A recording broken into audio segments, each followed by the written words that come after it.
Hi everyone, welcome to my presentation on the structures of government.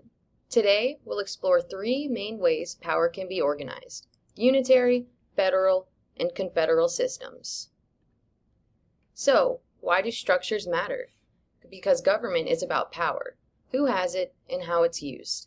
The structure of government determines how decisions are made and how much authority citizens and local leaders have, and how consistent or flexible policies can be across a country. First, we'll look at unitary systems. A unitary government is a political system in which a sovereign state is governed as a single entity. The central government is supreme, and administrative decisions exercise power that were given to them by the central government. Power is not shared between states, counties, or provinces. This system is efficient because decisions are made quickly and consistently across the entire country. Notice the arrows in the image here. The arrows represent the flow of power. Here, a central government holds power and it flows to smaller political units, as the central unit sees fit. The United Kingdom is a unitary state with its constituent countries of England, Scotland, Wales, and Northern Ireland. These constituent states have no power to challenge Parliament and its constitutionality of acts. While each government has the power to make laws for their respective provinces, the ultimate power lies with England. China also has a unified multi-ethnic country with a unitary political system. This country practices a unified multi-level legislative system in order to ensure that the legal system remains unified and adapts to uneven economic, political, and cultural development of different areas. In a federal system, power is shared between the national government and regional governments, like states or provinces. This creates a balance. National policies cover big issues like defense, while states can address local concerns. The strength here is flexibility and local voice, though it can also mean uneven policies from one region to another.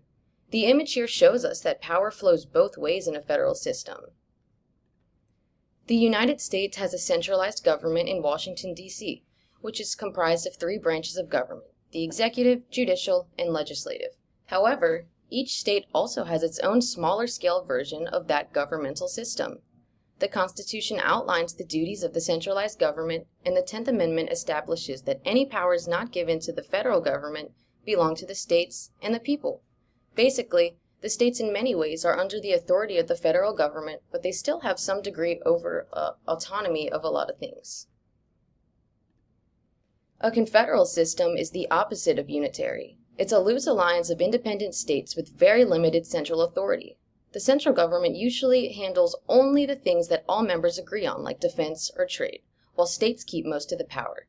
This structure gives states maximum independence, but often struggles with unity and coordination. Notice the image here. Power flows from smaller political units to a larger central government as the smaller units see fit. Under the Articles of Confederation, each state had the power to make their own laws, limiting the power of the central government. The purpose was to prevent the state from becoming too powerful, like Great Britain, while still providing the 13 colonies with a unified defense system. The ultimate flaw with the Articles of Confederation was that each state had too much individual power, and the centralized government did not have enough to exercise control. Here's the big idea. Power can be organized in three ways: centralized in a unitary system, shared in a federal system, or decentralized in a confederal system. Each has strengths and weaknesses, and the choice of system has lasting effects on how a country functions. To wrap up, here's the big picture.